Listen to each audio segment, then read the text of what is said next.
आज का हमारा टॉपिक है शैशवावस्था। शैशवावस्था जो कि जन्म से 5 वर्ष के अंत तक और 6 वर्ष की शुरुआत तक चलता है। तो आज शैशवावस्था में हम पढ़ेंगे शैशवावस्था में होने वाले शारीरिक विकास, मानसिक विकास, सांवेगिक विकास तथा सामाजिक विकास। शैशवावस्था से संबंधित कुछ कथन हैं, जिसमें पहला कथन है वैलेंटाइन का। वैलेंटाइन के अनुसार शैशवावस्था सीखने का आदर्श काल है, अर्थात शैशवावस्था एक ऐसी अवस्था है जो सीखने के लिए पूर्ण रूप से अनुकूल होती है। फिर है हरलॉक महोदया। हरलॉक महोदया अर्थात मिसेस हरलॉक। शैशवावस्था एक खतरनाक काल एवं अपीलीय काल है। सिगमंड फ्रायड जो कि मनोविश्लेषणवाद के जनक हैं, इन्होंने मनोविश्लेषणवाद से संबंधित सूत्र दिया है। 4 से 5 वर्षों में बालक वह बन जाता है जो भावी जीवन में बनना होता है, अर्थात शैशवावस्था में बालक के भविष्य का निर्धारण हो जाता है। इसके बाद है गुड एनफ। गुड एनफ के अनुसार व्यक्ति का मानसिक विकास जितना होता है वह 3 वर्ष में हो जाता है। गुड इनफ के अनुसार है कि व्यक्ति का जो भी विकास या बालक का जो भी विकास होना होता है वो 3 वर्ष में पूर्ण रूप से हो जाता है।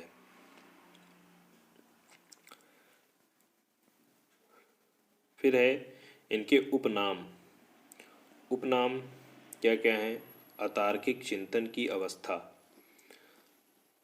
सीखने का आदर्श काल, जीवन का महत्वपूर्ण काल, तीव्र सीखने की अवस्था, खिलौने की आयु, क्षणिक संवेग की अवस्था, अनुकरण द्वारा सीखने की अवस्था, समुचित सांवेगिक विकास की दृष्टि से स्वर्णिम काल, भावी जीवन की आधारशिला, संस्कारों के निर्माण की अवस्था।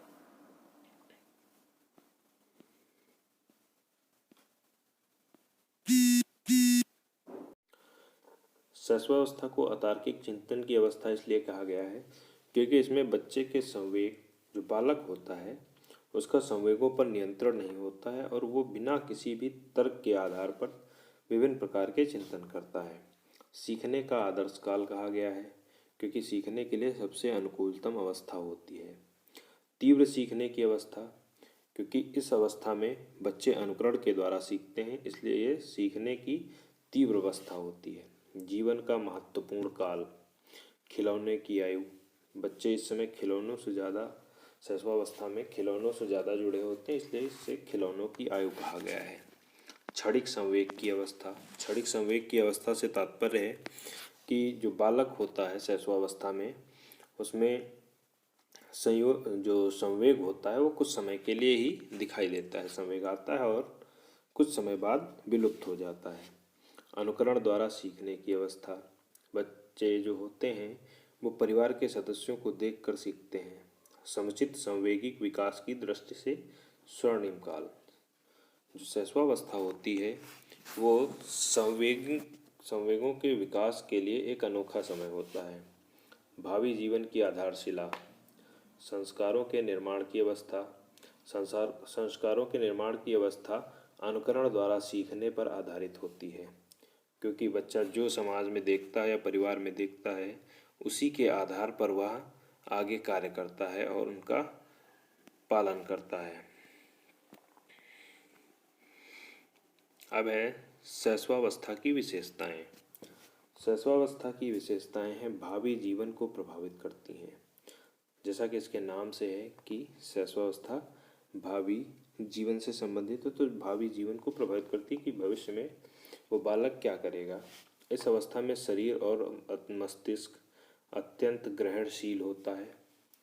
जीवन का आधार है बोलने की अयोग्य व्यवस्था, क्योंकि शैशवावस्था में बालक बोलने में अक्षम होता है, सिर्फ कुछ ही शब्दों का उच्चारण करता है।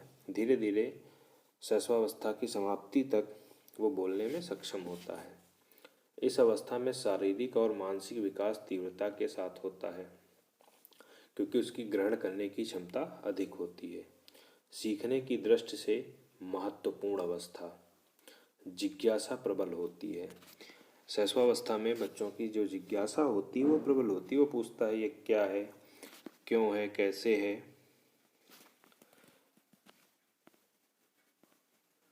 इसके बाद है शिशु में शब्दों, वाक्यों एवं क्रियाओं को दोहराने की प्रवृत्ति। जो अनुकरण की प्रक्रिया होती है शैशवावस्था में ज़्यादा होती है। जो बालक अपने माता पिता या अन्य परिवार वालों को करते हुए देखता है या उनसे जो सुनता है उन चीज़ों को वो दोहराता है। शैशवावस्था में शिशुओं में असहायता और पर निर्भरता पाई जाती है। शैशवावस्था में बच्चे दूसरे पर निर्भर होते हैं, जो उनके परिवारजन होते हैं उन पर निर्भर होते हैं।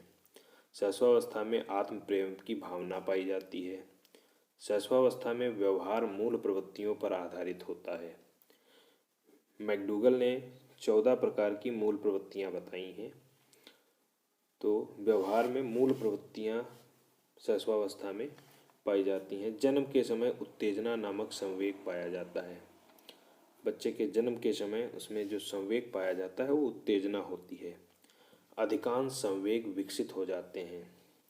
शैशवावस्था की समाप्ति तक धीरे धीरे अधिक से अधिक संवेग उपस्थित हो जाते हैं, जैसे प्रेम, क्रोध, घृणा आदि।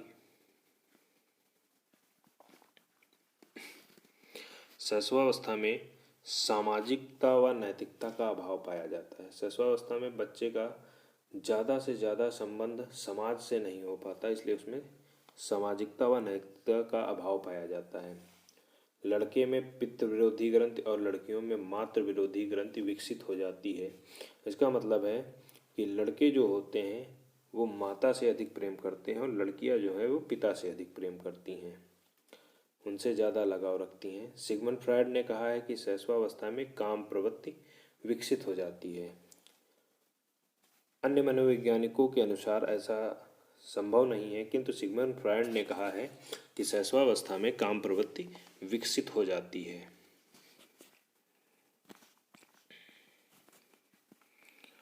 अब है शैशवावस्था में शारीरिक विकास। शैशवावस्था में शारीरिक विकास में पहला जो बिंदु है लंबाई। जन्म के समय सामान्यतः जन्म के समय बालकों की लंबाई 51 सेंटीमीटर और जो बालिकाएं होती हैं उनकी 50.5 सेंटीमीटर लंबाई रहती है। और इस अवस्था के अंत में, शैशवावस्था के अंत में लगभग 108 सेंटीमीटर दोनों की लंबाई होती है। फिर है वजन। वजन जन्म के समय लगभग 3 केजी, 6 माह में यह 2 गुना हो जाता है। मतलब कि जन्म के समय लगभग 3 किलोग्राम होता है और जो कि 6 महीने में बढ़कर 2 गुना हो जाता है और अवस्था के अंत में लगभग 16 किलो होता है। मस्तिष्क का भार जन्म के समय 300 ग्राम और अवस्था के अंत में लगभग 1 किलो 250 ग्राम हो जाता है। इसके पश्चात है हड्डियाँ। तो हड्डियाँ शैशवावस्था में लगभग 270, बाल्यावस्था में 350 और किशोरावस्था में 206। तो ऐसा क्यों होता है कि जन्म के समय 270, बाल्यावस्था में 350 और किशोरावस्था में घट के 206 हो जाती हैं? ऐसा होता है अस्थिकरण के कारण। शैशवावस्था में 270 होती हैं जो कि विकास के कारण बढ़ के 350 हो जाती हैं और इसके बाद यहाँ पे जब अस्थिकरण होता है तो कम होते होते 206 रह जाती हैं। दांत। शैशवावस्था में जन्म के समय कोई दांत नहीं होते। 6 माह में एक दांत आता है जो दूध का दांत या कच्चा दांत होता है और इस अवस्था के अंत में लगभग 16 दांत आ जाते हैं, जिनमें से 2 या 3 स्थायी दांत होते हैं, बाकी जो शेष होते हैं वो दूध के दांत होते हैं या कच्चे दांत होते हैं। फिर है मांसपेशियाँ। शैशवावस्था के अंत तक 23 से 25% तक मांसपेशियों का विकास हो जाता है। लगभग 23 से 25% तक मांसपेशियों का विकास पूर्ण हो जाता है। इसके पश्चात हृदय की धड़कन। शैशवावस्था में लगभग 140, बाल्यावस्था में लगभग 100 प्रति मिनट और किशोरावस्था में 72 प्रति मिनट।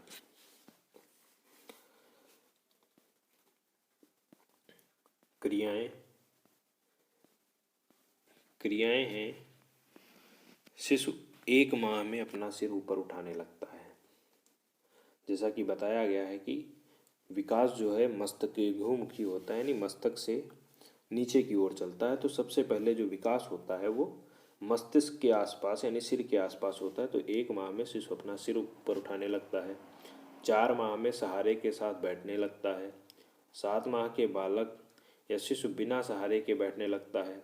10 माह में शिशु घुटनों पर चलने लगता है। 14 माह में शिशु खड़ा होने लगता है और 15 माह में शिशु पैरों से चलने लगता है। फिर है शैशवावस्था में मानसिक विकास। 1 माह में सर्वाधिक मानसिक क्रियाएं करता है।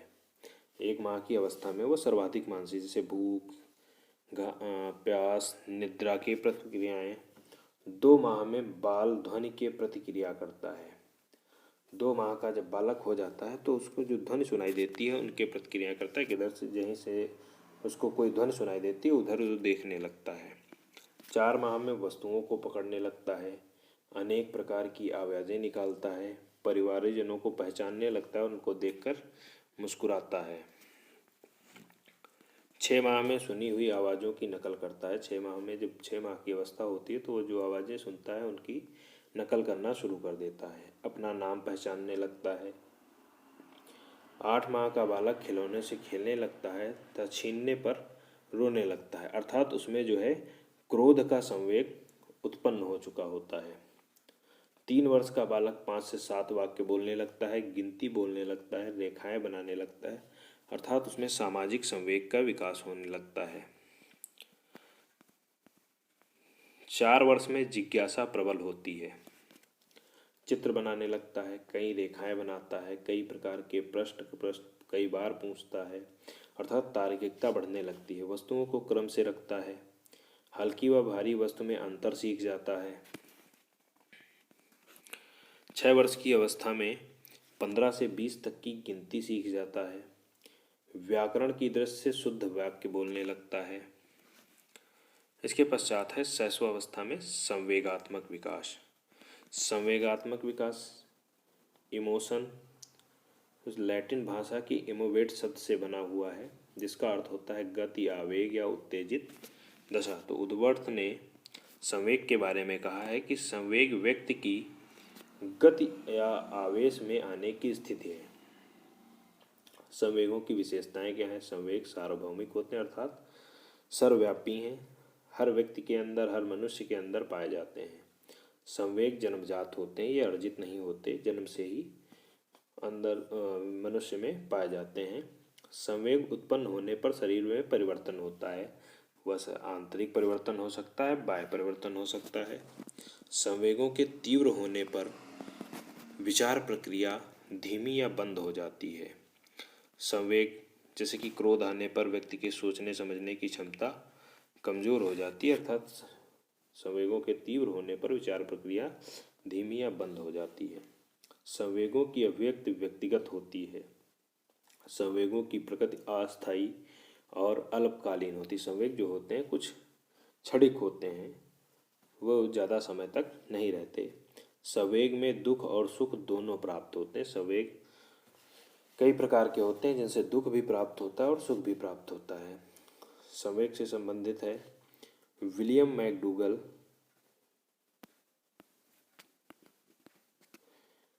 मैकडूगल ने एक बुक लिखी थी, आउटलाइन ऑफ साइकोलॉजी। इन्होंने इस बुक में 14 प्रकार के संवेग तथा 14 प्रकार की मूल प्रवृत्तियां बताई हैं। विलियम मैकडूगल के अनुसार संवेग 14 प्रकार के हैं और मूल प्रवृत्तियां भी 14 प्रकार की हैं, किंतु सिगमंड फ्रायड ने सिर्फ 2 संवेग बताए हैं, युयुत्सा और जिजीविषा। इनके अनुसार से 2 हैं, जबकि विलियम मैकडूगल के अनुसार 14 प्रकार की मूल प्रवृत्तियां और संवेग पाए जाते हैं। फिर है शैशवावस्था में संवेगात्मक विकास। जन्म के समय उत्तेजना संवेग पाया जाता है। जेबी वाटसन के अनुसार जन्म के समय क्रोध, भय, प्रेम, संवेग होता है। जन्म के समय ही शिशु का व्यवहार संवेगों की अभिव्यक्त करने लगता है। अर्थात जब बच्चे का जन्म होता है उसके कुछ समय बाद से ही उसके व्यवहारों में संवेग की उपस्थिति नजर आने लगती है, जैसे प्रेम या क्रोध। जन्म के समय संवेग तीव्र होते हैं, नकारात्मक होते हैं। आयु बढ़ने पर संवेग सकारात्मक होते जाते हैं। अर्थात जब जन्म के समय बच्चे में या शिशु में संवेग जो होते हैं वह नकारात्मक प्रवृत्ति के होते हैं, लेकिन आयु बढ़ने पर, उनमें समझ बढ़ने पर वो संवेग सकारात्मक होते जाते हैं।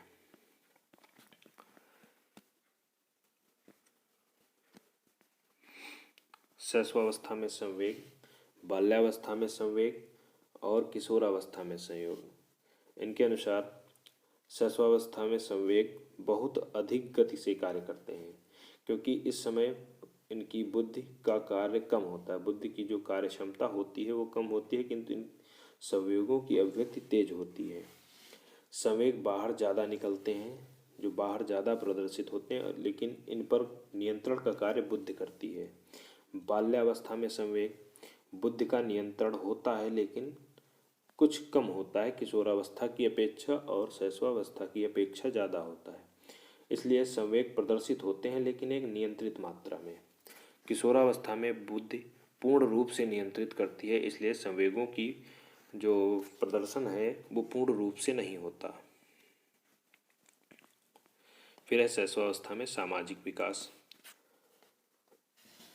सामाजिक विकास का अर्थ है समाज में मान्य गुणों एवं नियमों को स्वीकार करना, अमान्य अवगुणों एवं नियमों को अस्वीकार करना, ये होता है सामाजिक विकास। किंतु जो शैशवावस्था का बालक है वो इन चीज़ों को नहीं समझता। वह प्रारंभ में इनके प्रति तटस्थ रहता है, मतलब ना तो इनको मानता है और ना ही पूर्ण रूप से अस्वीकार करता है। किंतु धीरे धीरे वह इनको समझकर इनका पालन करना शुरू करता है। जैसे जैसे वह धीरे धीरे बाल्यावस्था की ओर बढ़ता है तो वह इन नियमों को समझने लगता है। 6 माह का शिशु अपना नाम पहचानने लगता है, जो कि मानसिक विकास का प्रदर्शक है। 3 माह का शिशु माँ को पहचानने लगता है, जो कि सामाजिक विकास है। 4 माह का बालक अभिभावकों को देखकर हंसने लगता है, पहचानने लगता है। 5 माह का बालक अपरिचितों से डरता है, प्रेम के बारे में जानता है और क्रोध को जानता है, यानी संवेग प्रदर्शित करता है। 1 वर्ष का बालक परिवार के साथ घुल मिल जाता है। 2 वर्ष का बालक परिवार के कुछ कार्य करता है। 3 वर्ष का बालक पड़ोसी बच्चों के साथ खेलने लगता है, यानी सामाजिकता को समझने लगता है। 4 वर्ष का बालक विद्यालय में प्रवेश करता है, जो कि उसकी अनौपचारिक शिक्षा होती है। 5 वर्ष का बालक औपचारिक शिक्षा के लिए विद्यालय में प्रवेश करता है और औपचारिक शिक्षा के प्रति संलग्न रहता है।